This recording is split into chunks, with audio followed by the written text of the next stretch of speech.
Going on, everybody? It's Key Time coming back with my college football championship weekend reaction video and CFP reaction video. The first team I want to get into, well, the first game I want to get into is number 5 Oregon versus number 3 Washington. Everybody was saying Oregon would win, but I seen that defense on Friday night. The defense couldn't stop nothing because coming out in the first quarter, Washington had the ball, and I said it would be critical for Oregon to get off the field on third down. Their third down defense, they allowed 7 of 9 Washington to convert 7 out of 9 times on third down. So the third down defense was horrible, non-existent. And also, Oregon, Bo Nix, he also crumbled under pressure. This is why he left Auburn, because Auburn wanted him to come and deliver, and he couldn't deliver on every play. He couldn't deliver in every game. And you saw Friday night where he couldn't deliver in the key crucial moments.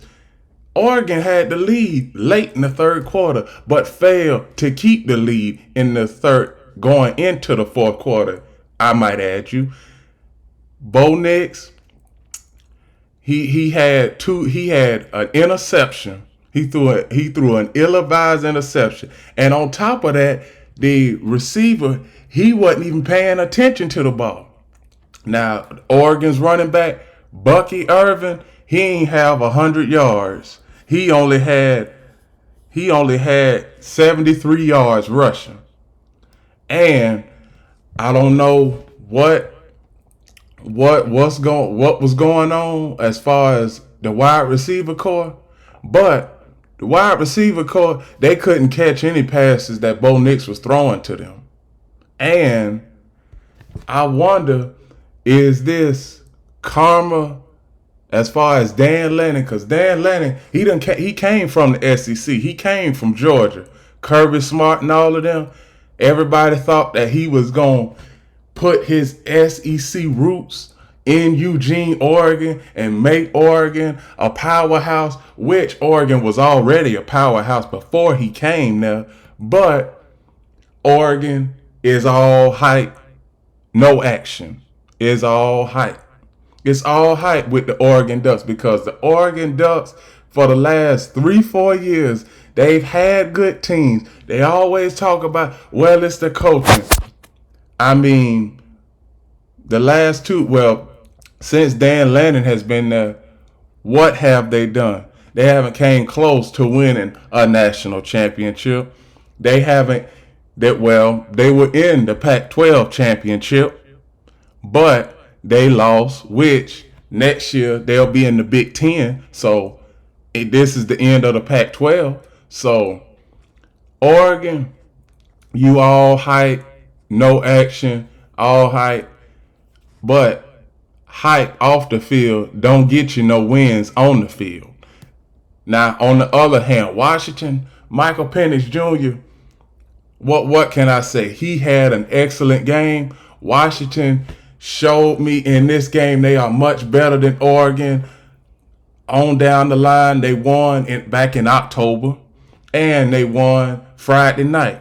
Now, Washington, they will play Texas in the New Year's Six Bowl. So we will see if they can match up against Texas. Now, for the next game I want to talk about is Georgia and Alabama. I said that Alabama would win this game in an upset, but really, Nick Saban, he has been an underdog, but how can you say Nick Saban is an underdog when it comes to playing in the SEC championship game? Now, the SEC championship game, Nick Saban has only lost 2 times in the SEC championship game. He has never lost to Georgia in the SEC championship game. Coming into the game, and he still remains, he haven't lost against Georgia in the SEC championship game. Now, like I said, Georgia, you had a cupcake schedule throughout the entirety of the season. The last 2 years, you've been talking and saying that our team is just better and great than anybody else in college football. But what did Alabama show you Saturday night? Alabama showed you that you are not the standard in college football. You still have to beat Alabama. Alabama still has the upper hand on you. Alabama is still the top dog. Now, I want to get into Jalen Milroe. He only had 192 yards, 2 touchdowns. But what was critical is him using his legs. And what was critical for Alabama is using that run game, because the interior for Georgia's defense was bad. And I told y'all that it's been bad throughout the season, because you struggling against teams. Let me see. Georgia, they struggled versus a lot of low-ranked teams and teams that wasn't even ranked. Georgia struggled against Auburn. They struggled against Ball State for about 30 minutes in that game. And you see that the Georgia secondary, when it was time for them to deliver on a play in that game, you saw that the Georgia secondary crumbled under pressure.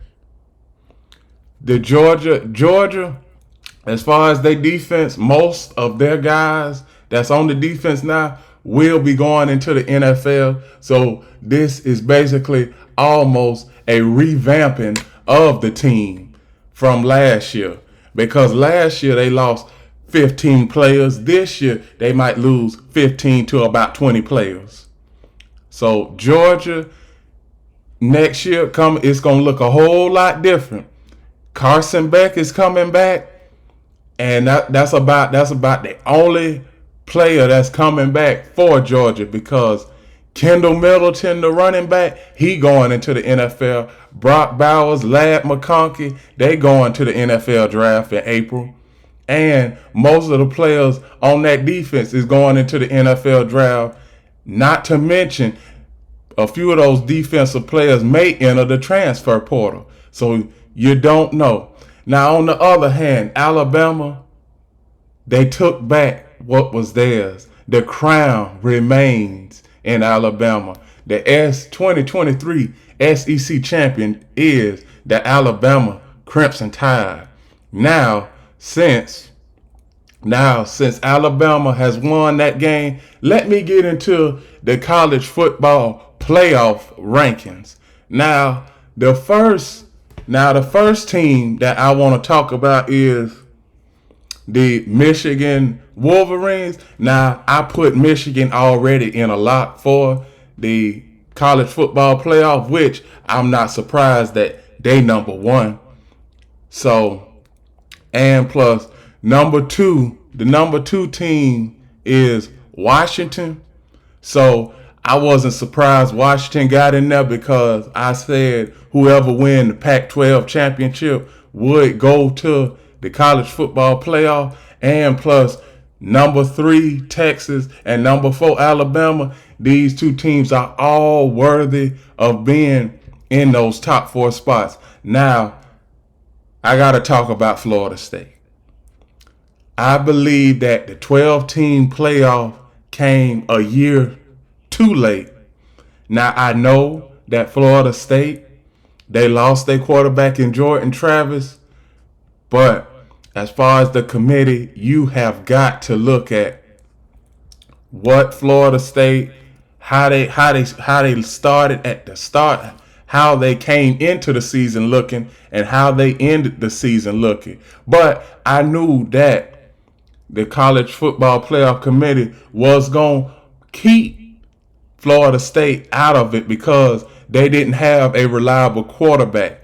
Jordan Travis, he got hurt against Miami. Now, the 12-team playoff, if they had the 12-team playoff this year, Florida State would have been in. Now, I think that the college football playoff, 12-team playoff, it came a year too early. Now, with the playoff picture expanding to 12 teams, we are going to start questioning which 9-3 team, 10-2 team is favorable and deserving of the college football playoff going into next year. Now, Florida State, they play Georgia in the Capital One Orange Bowl. I think Georgia is going to win that game because Florida State, they don't have a reliable quarterback. Who knows? The second string quarterback may start. Who knows that? But that's a month away. Actually, it's the end of this month, December 30th. So we'll see in about 26 days who gonna start for the Florida State Seminoles. So with all of this going on, I believe that the committee got it right because Michigan, most of their games, I'm just going to say that all of their games that they won by at least, I say at least 10 points. Nine of their games they won by at least 10 points or more. The championship, the Big Ten championship, they won 26-0, albeit it was against Iowa, who don't have an offense, but they got a great defense. Now, that's one thing. Michigan was very deserving of the number one spot. Number two, Washington. Most of their games they won was close games. Even the Pac-12 championship was close, even though that they had to fight back late in the third quarter, early in the fourth. Now, their quality wins are Oregon, and that's all that I need to say. Both of their quality wins are against Oregon because even though they're 13-0, the quality wins are against Oregon because Oregon is very even with Washington, but Washington, they just have the better quarterback in Michael Penix Jr. Now, I don't have a problem with Washington being number two. Number three, Texas. What can I say? Texas, this is the first time Texas has made the college football playoff. This is the first time since 2009 that Texas has made it this far. Texas quality wins are against Alabama back in week 2 and in week 4, Oklahoma. I don't have no problem with Texas in the college football playoff because Texas, they showed that they can go into hostile environments and win those games with Alabama. And even though that they had Oklahoma at home, they still won those games. Now, which leads to my next team, Alabama. Alabama, they had a tough road to get this far.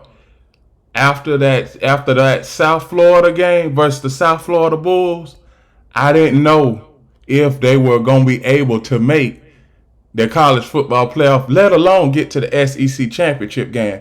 But they started a winning streak versus LSU. Then they won versus Tennessee, and it was all she wrote. The quality wins that Alabama has is LSU, Tennessee when they was in the top 15, and against Georgia, I might add you. Those are their quality wins. So all 4 teams that the committee put in the college football playoff are well deserving, and plus, skip the well deserving part. The college football committee got it right. After last year with TCU, I knew that TCU wasn't gonna make it back, but this time the college football committee got it right. Florida State, hey, only reason the playoff committee kept FSU out is because they don't have a quarterback. The reason for Georgia, the reason why the playoff committee kept Georgia out is because they lost to Alabama. Now, if Georgia won against Alabama, they would have been automatically in. But since Georgia lost to Alabama, they are out and they playing a New Year's Six Bowl versus Florida State. And with that, those are my reactions from college football championship weekend and college football playoff rankings. With that, please like, comment, share, subscribe, and remember the key is always on time.